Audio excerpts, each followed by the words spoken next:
Hello दोस्तों, कैसे हो आप सभी। दोस्तों आज हम देखेंगे बिहार एसएससी प्रैक्टिस सेट, जो कि आपका ये प्रैक्टिस सेट होने वाला है 11। इसके पहले का 10 सेट आपका यहाँ पे अपलोड कर दिया गया है। अगर आप लोगों ने नहीं देखा है तो उसको जरूर देखिएगा। इसमें आपका 15 प्रैक्टिस सेट दिया गया है और इसको हम जल्द ही खत्म करने का पूरा कोशिश करेंगे। 4 आपका सेट और बचा हुआ है तो इसको भी हम जल्द ही कंप्लीट करेंगे। अब देखिए, आप सभी लोग के मन में या फिर आप सभी लोग कमेंट करें सर इसका पीडीएफ प्रोवाइड कर दीजिए। तो हमने क्या किया है कि इसका 1 से लेकर के 15 प्रैक्टिस सेट इसका पूरा पीडीएफ जो है एक ही पीडीएफ में बना दिया है। अगर आप सभी लोग पीडीएफ डाउनलोड करना चाहते हैं तो पीडीएफ का जो लिंक है आपको डिस्क्रिप्शन में मिल जाएगा, उसको जरूर चेक करके आप डाउनलोड कर सकते हैं। देखिए पीडीएफ आपको कुछ इस प्रकार से, जब आप डाउनलोड करेंगे तो कुछ इस प्रकार से आपको रहेगा। देखिए इस पूरा इसमें आपको 1 से लेकर 15 प्रैक्टिस सेट है और इसमें देखिए डिटेल भी आपको यहाँ पे पूरा प्रोवाइड किया हुआ है। तो आराम से आप डाउनलोड करके मोबाइल से और जैसे मन करे आप तैसे लगा सकते हैं। और इसमें आपका करीबन ये 100 MB का है और 281 पेज इस पर टोटल आपका दिया हुआ है। तो चलिए हम सेट को शुरू करते हैं और सेट नंबर 11 का पहला प्रश्न क्या है देख लेते हैं। चलिए पहला प्रश्न है कि कौन सा मृतोपरजीवी कवक है। तो कौन सा है, तो देखिए इसका सही आंसर की अगर हम बात करेंगे तो ये आपको हो जाएगा ऑप्शन सी, पेनिसिलियम हो जाएगा। सी इसका सही उत्तर हो जाएगा। मधुमेह होने का कारण क्या है। मधुमेह होने का कारण क्या है, तो देखिए इसका जो कारण होता है इंसुलिन का कम उत्पादन। इंसुलिन का कम उत्पादन यानी ऑप्शन बी सही हो जाएगा। मानव में सबसे बड़ा अंग कौन सा होता है। मानव में सबसे बड़ा अंग जो है आपका कौन सा होता है, तो ये आपका त्वचा होता है, यानी ऑप्शन आपका सी सही हो जाएगा। चलिए नेक्स्ट क्वेश्चन देखेंगे कि पक्षियों द्वारा की जाने वाली परागण की प्रक्रिया को डैश के नाम से जाना जाता है। तो क्वेश्चन नंबर 4 का आंसर आपका हो जाएगा ऑप्शन डी हो जाएगा, ऑर्निथोफिली। ऑर्निथोफिली इसका सही उत्तर हो जाएगा। और वही हम बात करेंगे हाइड्रोफिली के बारे में, तो ये आपका पानी के द्वारा परागण हो जाएगा। और एंटोमोफिली जो है आपका कीट के द्वारा परागण हो जाएगा। और जो आपका यहाँ पे दिया गया है एम्ब्रियोफिली, ये आपका मधुमक्खी के द्वारा परागण हो जाएगा। चलिए अब आते हैं क्वेश्चन नंबर 5 पे। मकड़ियाँ किस प्रजाति के अंतर्गत आती है। तो मकड़ियाँ की अगर हम बात करेंगे तो ये आपका आर्थ्रोपोडा के अंतर्गत आता है। डी सही इसका उत्तर हो जाएगा। देखिए टारगेट बैच आपका यहाँ पे ओपन हो चुका है, मैं आपको कल भी बताया था और इसके पहले का भी प्रैक्टिस सेट में बता दिया था। टारगेट बैच में अभी फिलहाल में आपको सुबह प्रैक्टिस सेट दिया जा रहा है, वो भी आपका 150 क्वेश्चन के साथ फुल लेंथ सेट डिटेल के साथ दिया जा रहा है। टाइमली दिया जा रहा है, सभी लोग लगा रहे हैं, तो आप सभी लोग लगाइए। क्योंकि देखिए बिहार एसएससी सीजीएल का जो क्वेश्चन लेवल आएगा बहुत अच्छा आएगा और बिहार दरोगा से भी बहुत ज़्यादा लोग इसमें फार्म भरे हुए हैं। तो कहीं ना कहीं देखा है तो कंपटीशन अच्छा खासा है। तो आप सभी लोग पहले से तैयारी कीजिए और अच्छे वे में कीजिए, तभी आपका यहाँ पे सिलेक्शन हो पाएगा। मेडुला ऑब्लिंगेटा निम्नलिखित में से किस अंग का एक हिस्सा है। और अभी सभी लोग टारगेट बैच की अगर जानकारी चाहते हैं तो लिंक जो है आपको वीडियो का डिस्क्रिप्शन में मिल जाएगा, उसको आप जरूर एक बार चेक कीजिएगा, चाहे आप टारगेट बैच में जुड़ें चाहे ना जुड़ें। लेकिन एक बार वीडियो जब आप देखेंगे तो आपको खुद समझ में आएगा कि हाँ किस तरीके से टारगेट बैच में प्रैक्टिस सेट दिया जा रहा है। तो देखिए इसका आंसर आपका हो जाएगा ऑप्शन बी, मस्तिष्क हो जाएगा। नेक्स्ट क्वेश्चन है कि बैक्टीरिया की खोज किसके द्वारा किया गया था। तो बैक्टीरिया की खोज आपको पता ही होगा, जो कि ल्यूवेनहॉक के द्वारा किया गया था और ऑप्शन आपका ए सही हो जाएगा। और इनके द्वारा जो किया गया था 1683 में किया गया था, यानी ऑप्शन के हिसाब से ए सही हो जाएगा। निम्नलिखित पौधों में से किसकी जड़ों में गांठें होती हैं। तो जड़ों में गांठें होती हैं तो किसमें होता है, देखिए ये आपका हो जाएगा ऑप्शन ए हो जाएगा, लेग्यूमिनस पौधे में। लेग्यूमिनस यानी ऑप्शन ए सही हो जाएगा। रिंग वर्म नामक बीमारी डैश के कारण होती है। रिंग वर्म जो नामक बीमारी है वो किसके कारण होता है, यही आपका प्रश्न पूछ रहा है। तो ये आपका कवक के द्वारा होता है, यानी ऑप्शन आपका सी सही हो जाएगा। चलिए नेक्स्ट क्वेश्चन देख लेते हैं, आपका क्वेश्चन नंबर 10। ट्रिप्सिन क्या करता है, बताइएगा। ट्रिप्सिन जो है क्या करता है, तो ये आपका प्रोटीन का विघटन करता है, यानी ऑप्शन डी सही हो जाएगा। घर्षण बल डैश के कार्य करता है। घर्षण बल जो है किसका कार्य करता है, तो ये जो कार्य करता है बल की दिशा के विपरीत कार्य करता है, यानी ऑप्शन डी सही आंसर हो जाएगा। किसी माध्यम के तापमान में वृद्धि के साथ प्रकाश की गति। किसी माध्यम के तापमान में वृद्धि के साथ प्रकाश की गति की अगर हम बात करेंगे तो ये आपका हो जाएगा वैसी ही रहती है, यानी सी सही इसका उत्तर हो जाएगा। इलेक्ट्रॉन सूक्ष्मदर्शी का आविष्कार किसने किया था। तो देखिए इसमें आपका सही आंसर की अगर हम बात करेंगे तो नोल और रुस्का हो जाएगा, ऑप्शन आपका ए सही हो जाएगा। दबाव के बढ़ाने के साथ किसी भी पदार्थ का क्वथनांक पर क्या असर पड़ता है? बढ़ता है, कम हो जाता है या फिर वही रहता है? तो देखा जाए तो आपका उत्तर ए हो जाएगा, बढ़ती है। ए करेक्ट हो जाएगा। सभी धातुएं ऊष्मा की सुचालक होती हैं किसके प्रमुख कारण से? किसके प्रमुख कारण से? तो देखिए ये आपका हो जाएगा उनमें अणु स्वतंत्र रूप से टकराते हैं, सही है। उनमें मुक्त इलेक्ट्रॉन होते हैं, सही है। उनमें अणु एक दूसरे के बहुत करीब होते हैं, तो आपका हो जाएगा इनमें से सभी। किसी वस्तु के संतुलन में होने के लिए निम्नलिखित में से कौन सी स्थिति सही है? कौन सी स्थिति है जो आपका यहाँ पे सही है? तो देखिए वस्तु की कोई रेखीय गति नहीं हो, वस्तु की कोई घूर्णी गति नहीं हो, वस्तु की संभावित ऊर्जा न्यूनतम हो, तो आपका इनमें से सभी सही हो जाएगा। नेक्स्ट क्वेश्चन है कि जब लिफ्ट नीचे की ओर बढ़ रही हो तो व्यक्ति का स्पष्ट जो वजन होता है क्या होता है? जब वो नीचे आ रही हो तो कहीं ना कहीं अगर हम देखें तो वास्तविक वजन से कम हो जाता है। अगर उसका मान के चलिए 50 kg है तो 50 से कम हो जाएगा। अब ये मैं एग्जैक्ट नहीं बता सकता कि कितना कम हो जाएगा, लेकिन हाँ कम होता है। एक 10 किग्रा की वस्तु 5 मीटर प्रति सेकेंड की गति से गतिमान है, वस्तु की गतिज ऊर्जा डैश होगी, कितना जूल होगा? तो ये पूछ रहा है। तो इसका सही आंसर आपका हो जाएगा 125 जूल हो जाएगा। डी सही इसका उत्तर हो जाएगा। आगे देखेंगे प्रेस स्वतंत्रता सूचकांक 2022 में भारत का स्थान क्या है? यह आपका करंट अफेयर का प्रश्न है। तो आप सभी लोग बोलेंगे तो मैं स्पीडी का जो 600 प्लस अभी क्या है कि जून मंथ का निकाला गया है करंट अफेयर स्पीडी मैगजीन, तो आप सभी लोग बोलेंगे तो मैं मास्टर वीडियो प्रोवाइड करा दूंगा, अगर आपका कमेंट रहेगा तब, ठीक है। तो आंसर आपका 19 का हो जाएगा ऑप्शन डी, 150 नंबर पर है, आप सभी लोग याद रखेंगे। बिहार बजट 2022-23 के अनुसार बिहार में कितनी रोपवे परियोजनाओं की स्वीकृति दी गई है? तो क्वेश्चन नंबर 20 का आंसर आपका हो जाएगा ऑप्शन सी हो जाएगा, यानी 6 हो जाएगा। इसमें से आपका देखा जाए तो 3 गया है, जहानाबाद, कैमूर, रोहतास हो जाएगा। 24 मार्च 2022 को मनाया गया विश्व टीबी दिवस का विषय या फिर थीम क्या था? तो देखिए अगर हम बात करेंगे तो आंसर आपका हो जाएगा option A, invest to end TB save lives हो जाएगा। ऑप्शन आपका ए सही हो जाएगा। ऑस्ट्रेलिया ओपन 2022 के पुरुष एकल का खिताब किसने जीता है? तो ये जो पुरुष एकल का खिताब है ये आपका हो जाएगा ऑप्शन ए, राफेल नडाल के द्वारा ये जीता गया है। वन रिपोर्ट 2021 के अनुसार बिहार में 2019 रिपोर्ट की तुलना में कितने वर्ग किलोमीटर वनावरण की वृद्धि हुई है? तो ये जो हुआ है 75 वर्ग किलोमीटर, यानी ऑप्शन के हिसाब से आपका ए सही हो जाएगा। हाल ही में प्रक्षेपित संचार उपग्रह CMS-01 निम्नलिखित में से किस अंतरिक्ष एजेंसी का उपग्रह है? तो आप सभी को याद ही होगा, अपना इसरो हो जाएगा, यानी ऑप्शन आपका सी सही हो जाएगा। फिक्की के शब्द विस्तार में अंतिम आई क्या निरूपित करता है? जो आपका आई है लास्ट वाला, ये क्या आपका निरूपित करता है? तो वैसे तो आप सभी लोग फुल फॉर्म आपको याद ही होगा, federation of India chambers of commerce and industry हो जाएगा। तो आपका उत्तर जो है इंडस्ट्री, तो आपका उत्तर हो जाएगा आपका ऑप्शन सी। नेक्स्ट क्वेश्चन है कि भारत सरकार ने आधुनिक चिकित्सा पद्धति को सुदृढ़ करने हेतु एक राष्ट्र एक स्वास्थ्य प्रणाली की समेकित स्वास्थ्य नीति कब तक बनाने का निर्णय लिया है? तो कब तक बनाने का निर्णय लिया है? तो ये आपका हो जाएगा ऑप्शन डी, 2030 तक ये निर्णय लिया गया है। डी करेक्ट आंसर हो जाएगा। चलिए अब आते हैं अगले प्रश्न पे। अगला प्रश्न आपका क्या बोल रहा है? क्वेश्चन नंबर 27 नंबर, आज़ादी का अमृत महोत्सव के तहत महिला विधायकों के पहले राष्ट्रीय सम्मेलन का उद्घाटन निम्नलिखित में से किनके द्वारा किया जाएगा? तो ये किनके द्वारा किया जाएगा? तो रामनाथ कोविंद जी के द्वारा किया जाएगा। ऑप्शन आपका ए सही हो जाएगा। नेक्स्ट क्वेश्चन है कि मई 2022 में किस राज्य में सिरुई लिली महोत्सव का आयोजन किया गया है? तो ये जो आयोजन किया गया है ऑप्शन आपका सी हो जाएगा, मणिपुर। क्या हो जाएगा? मणिपुर। निम्नलिखित में से कौन सा सही सुमेलित नहीं है? इनमें से आपका कौन सा सही सुमेलित नहीं है? तो आपका देखिए काफ़ी बोर्ड बेंगलुरु जो है आपका सही है, रबर बोर्ड जो है आपका यहाँ पे कोट्टायम सही है, चाय बोर्ड आपका कोलकाता सही है, लेकिन आपका तंबाकू बोर्ड जो है कोची, यही आपका गलत हो जाएगा। तंबाकू बोर्ड जो है आपका गुंटूर होना चाहिए था, ना कि कोची। बैंक दर ब्याज की वह दर है। तो देखिए इसका उत्तर आपका हो जाएगा ऑप्शन सी, जिस पर वाणिज्यिक बैंक RBI से ऋण लेते हैं उसी को हम बैंक दर ब्याज दर कहते हैं। नेक्स्ट क्वेश्चन है कि HDI किन 3 क्षेत्रों में विकास का मापक है? HDI, तो देखिए इसका उत्तर आपका हो जाएगा स्वास्थ्य, शिक्षा और आमदनी। ऑप्शन ए सही हो जाएगा। नेक्स्ट क्वेश्चन है कि राष्ट्रीय आय निकालने के लिए NNP में से निम्नलिखित में से किसे घटाया जाता है?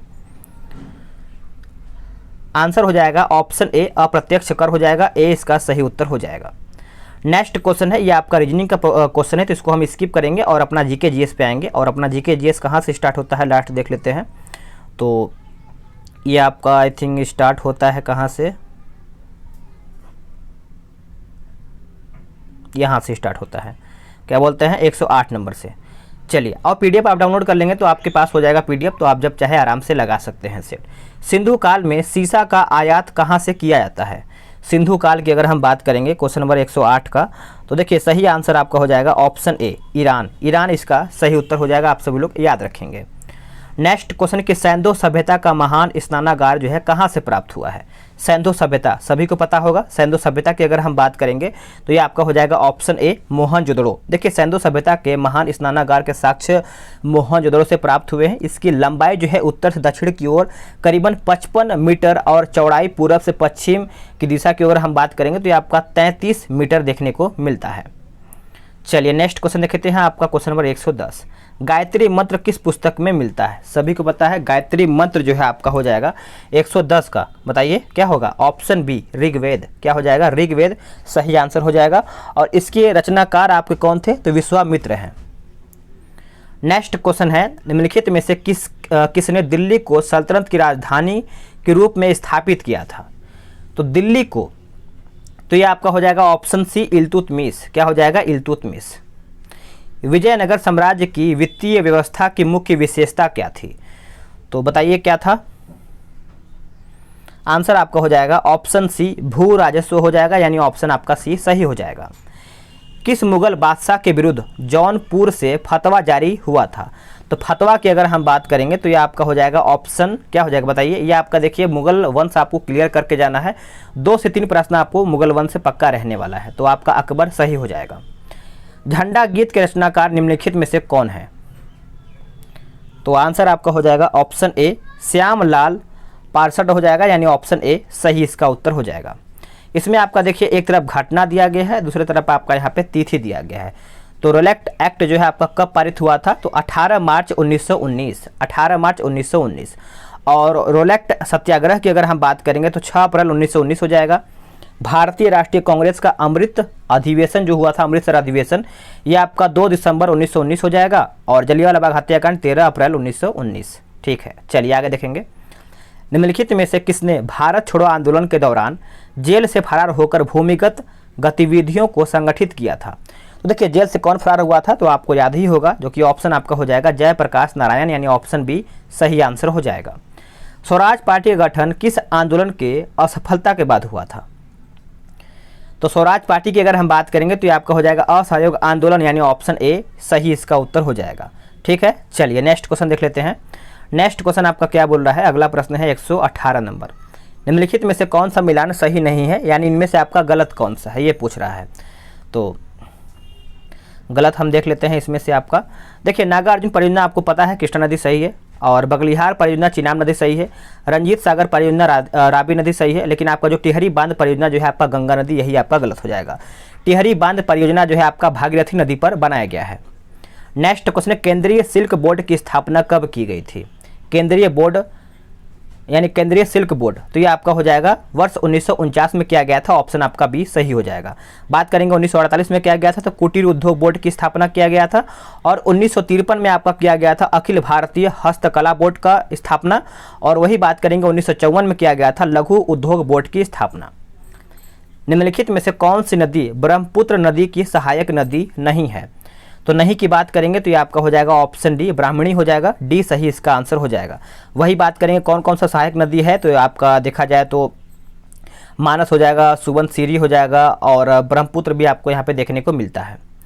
नेक्स्ट क्वेश्चन है, निम्नलिखित में से कौन सा देश मकर रेखा पर स्थित नहीं है? तो मकर रेखा पर स्थित नहीं है, तो ये आपका हो जाएगा ऑप्शन डी उरुग्वे। देखिए उरुग्वे मकर रेखा पर स्थित नहीं है, बाकी आपका यहाँ पे चिली दिया गया है, पराग्वे दिया गया है, ब्राजील, ये सब आपका देखा जाए तो मकर रेखा पर स्थित देखने को मिलता है। तो ऑप्शन के हिसाब से आप सभी लोग याद रखेंगे।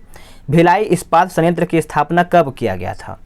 तो भिलाई की अगर हम बात करेंगे तो ये आपका वर्ष 1955 ईस्वी में किया गया था, ऑप्शन ए सही आंसर हो जाएगा। और देखा जाए तो ये आपका तत्कालीन मध्य प्रदेश की भिलाई यानी दुर्गा जिला छत्तीसगढ़ राज्य में सोवियत संघ की सहायता से ये किया गया था। तो आप इस भी पॉइंट को अच्छे से याद रखेंगे। रजत क्रांति निम्नलिखित में से किसके उत्पादन से संबंधित है? तो रजत क्रांति की अगर हम बात करेंगे तो ये आपका हो जाएगा अंडा उत्पादन से। वही हम बात करेंगे उर्वरक क्रांति, तो ये आपका भूरी क्रांति हो जाएगा, और यानी उर्वरक उत्पादन से आपका भूरी क्रांति। बादामी की अगर हम बात करेंगे, बादामी क्रांति मसाला हो जाएगा, और कृष्णा क्रांति आपका बायोडीजल यानी डीजल से संबंधित हो जाएगा। निम्नलिखित में से कौन अटलांटिक महासागर की ठंडी जलधारा है?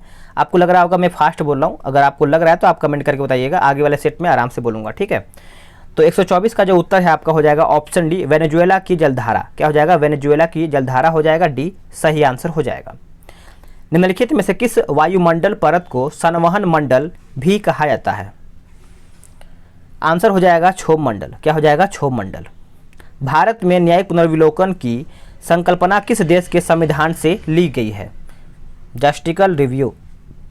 तो ये आपका लिया गया है संयुक्त राज्य अमेरिका, यानी ए सही आंसर हो जाएगा। नेक्स्ट क्वेश्चन देख लेते हैं। अगला प्रश्न है कि भारत में सर्वप्रथम किस प्रधानमंत्री के मंत्रिपरिषद के विरुद्ध अविश्वास प्रस्ताव लाया गया था? तो ये जो अविश्वास प्रस्ताव की अगर हम बात करेंगे तो आंसर आपका हो जाएगा पंडित जवाहरलाल नेहरू। नेक्स्ट क्वेश्चन है कि नागरिकता संशोधन अधिनियम भारत के संविधान के निम्नलिखित में से किस भाग के अंतर्गत आता है? तो सभी को पता है भाग की अगर हम बात करेंगे नागरिकता, तो ये आपका हो जाएगा भाग 2 हो जाएगा, जो कि 5 से 11 अनुच्छेद तक है, ठीक है। चलिए नेक्स्ट क्वेश्चन है कि किस संविधान संशोधन अधिनियम के द्वारा 6 से 14 वर्षों के यानी 6 से 14 वर्ष के बच्चों के लिए निःशुल्क और अनिवार्य शिक्षा का प्रावधान किया गया है? तो ये कौन सा संविधान संशोधन है? तो आप सभी लोग इसको अच्छे से याद रखेंगे। आंसर आपका हो जाएगा 86वां संविधान संशोधन, जो कि 2002 में ये शुरुआत किया गया था। नेक्स्ट क्वेश्चन देखेंगे, भारतीय संविधान की 11वीं अनुसूची में पंचायतों के लिए कुल कितने विषय निर्धारित किए गए हैं? तो पंचायतों के लिए अगर हम बात करेंगे तो टोटल जो है 29 विषय जो है यहाँ पे निर्धारित किया गया है, ऑप्शन आपका डी सही हो जाएगा। चुनाव प्रक्रिया में शामिल होने के लिए कोई व्यक्ति धर्म, नस्ल, जाति अथवा लिंग के आधार पर अयोग्य नहीं होगा, यह प्रावधान संविधान के किस अनुच्छेद में वर्णित है? तो देखिए इसका आंसर आपका हो जाएगा ऑप्शन बी 325। क्या हो जाएगा? अनुच्छेद 325 इसका उत्तर हो जाएगा। निम्नलिखित में से कौन सा विषय राज्य सूची का विषय नहीं है? तो राज्य सूची का विषय नहीं है तो ये आपका हो जाएगा विवाह व विवाह विच्छेद। विवाह व विवाह विच्छेद जो है आपका हो जाएगा, ये आपका देखा जाए तो समवर्ती सूची के अंतर्गत आता है। बाकी आपका स्थानीय स्वशासन आपका राज्य सूची के अंतर्गत आता है। कृषि, आय पर कर और लोक व्यवस्था जो है आपका राज्य सूची के अंतर्गत आता है। नेक्स्ट क्वेश्चन है कि भारतीय संविधान के किस भाग में संघ और राज्यों के मध्य संबंध का उल्लेख किया गया है? तो आप ये कमेंट करके बताइएगा। आप सब लोग कमेंट करके नहीं बताते हैं, आंसर आप 133 का जरूर बताइएगा। विश्व युवा दिवस किस तिथि को मनाया जाता है? तो विश्व युवा दिवस की अगर हम बात करेंगे तो ये आपका 12 अगस्त के दिन मनाते हैं हम सभी लोग, 12 का ए सही हो जाएगा। वही हम बात करेंगे 11 जुलाई तो विश्व जनसंख्या दिवस, 5 अक्टूबर को मनाते हैं विश्व शिक्षक दिवस, और 19 नवंबर को हम मनाते हैं विश्व शौचालय दिवस। नेक्स्ट है कि अंतर्राष्ट्रीय ओलंपिक कमेटी IOC का मुख्यालय कहाँ पर स्थित है? तो इसका जो मुख्यालय है आपको लुसाने में देखने को मिलता है, ए सही आंसर हो जाएगा, आप सभी लोग याद रखेंगे। चलिए नेक्स्ट क्वेश्चन देखेंगे, लिबेरो किस खेल की शब्दावली है? तो लिबेरो की अगर हम बात करेंगे तो इसका सही आंसर आपका हो जाएगा ऑप्शन ए वॉलीबॉल का। क्या हो जाएगा? वॉलीबॉल। ओलंपिक शुभंकर की प्रथा किस ओलंपिक खेल से हुआ है? तो सही इसका उत्तर आपका हो जाएगा ऑप्शन बी हो जाएगा मैक्सिको सिटी 1968। येलो बुक किस देश की सरकारी रिपोर्ट या प्रकाशन दस्तावेज है? चलिए बताइएगा। क्वेश्चन नंबर 138 का उत्तर आपका हो जाएगा ऑप्शन ए फ्रांस। क्या हो जाएगा? फ्रांस सही उत्तर हो जाएगा। सर्वप्रथम त्वचों का प्रतीक, माफ कीजिएगा फिर से पढ़ लेते हैं, थोड़ा सा गलत हुआ है। सर्वप्रथम तत्वों का प्रतीक किसके द्वारा दिया गया था या फिर दिया गया है? तो तत्वों का प्रतीक जो है ये आपका दिया गया था जॉन डाल्टन हो जाएगा, ए इसका सही आंसर हो जाएगा। तत्वों के निम्नलिखित युग्मों में से उस सही युग्म को चुनिए जो कि सामान्य तापमान और मानक दाब पर द्रव्य होते हैं। तो इसका उत्तर आपका हो जाएगा ब्रोमीन और मरकरी। ब्रोमीन और मरकरी इसका सही उत्तर हो जाएगा। निम्नलिखित में से किसके निर्माण के कारण चांदी की वस्तुएं लंबे समय तक खुले में रहने का काली मतलब खुले में रहने पर काली पड़ जाती है। तो ये आपका हो जाएगा ऑप्शन आपका हो जाएगा 141 का ना, तो डी हो जाएगा, डी सही हो जाएगा। गर्म होने पर लेड नाइट्रेट गर्म होने पर लेड नाइट्रेट देता है, तो ये आपका हो जाएगा ऑप्शन बी। ऑक्सीजन के साथ अभिक्रिया करने पर निम्नलिखित में से कौन सा धातु ऑक्साइड नहीं बनाता है? कौन सा धातु ऑक्साइड नहीं बनाता है? तो ये आपका हो जाएगा ऑप्शन डी सिल्वर। क्या हो जाएगा? सिल्वर। चलिए अब आते हैं अगले प्रश्न पे, यानी क्वेश्चन नंबर 144। आधुनिक आवर्त सारणी की चौथी आवर्त में कुल तत्वों की संख्या कितना है? तो कुल तत्वों की अगर हम बात करेंगे तो ये आपको हो जाएगा ऑप्शन सी 18। धातुओं की सक्रियता श्रेणी में सबसे अधिक क्रियाशील धातु कौन सा है? तो सबसे अधिक क्रियाशील धातु की अगर हम बात करेंगे तो ये आपका हो जाएगा ऑप्शन बी पोटेशियम। याद रखेंगे सभी लोग। निम्नलिखित अभयारण्यों में से कौन उल्लेखित संरक्षित प्रजातियों से सुमेलित नहीं है? तो इसका सही उत्तर आपका हो जाएगा ऑप्शन बी, यानी घाना शेर हो जाएगा। आप सभी लोग याद रखेंगे। नेक्स्ट क्वेश्चन है कि भारत का प्रथम राष्ट्रीय उद्यान कौन सा है? भारत का प्रथम राष्ट्रीय उद्यान तो आपको याद ही होगा, जो कि जिम कॉर्बेट राष्ट्रीय उद्यान हो जाएगा, और ये आपको उत्तराखंड में देखने को मिलता है। जैव विविधता में परिवर्तन होता है, क्या होगा इसका उत्तर बताइए? भूमध्य रेखा की तरफ बढ़ती है, यानी ए सही हो जाएगा। रामसर सम्मेलन संरक्षण निम्नलिखित में से किससे संबंधित था? तो ये आपका किससे संबंधित था? तो नम भूमि से। नम भूमि यानी ऑप्शन सी। आखिरी प्रश्न है इस क्वेश्चन सेट का। निम्नलिखित में से कहाँ सदाबहार वन पाए जाते हैं? तो सदाबहार वन की अगर हम बात करेंगे तो पश्चिमी घाट हो जाएगा, यानी ऑप्शन आपका सी सही उत्तर हो जाएगा। तो फ्रेंड्स, आप सभी लोग का 150 क्वेश्चन समाप्त हो गया। वीडियो को लाइक करना और शेयर करना आपका काम है, और पीडीएफ भी डाउनलोड करना होगा तो आप कर लीजिएगा। टारगेट बैच में जरूर जुड़िएगा ताकि आपको डेली बेस पे सेट प्रोवाइड हो पाए। मिलते हैं एक नई वीडियो में, आज के लिए इतना है।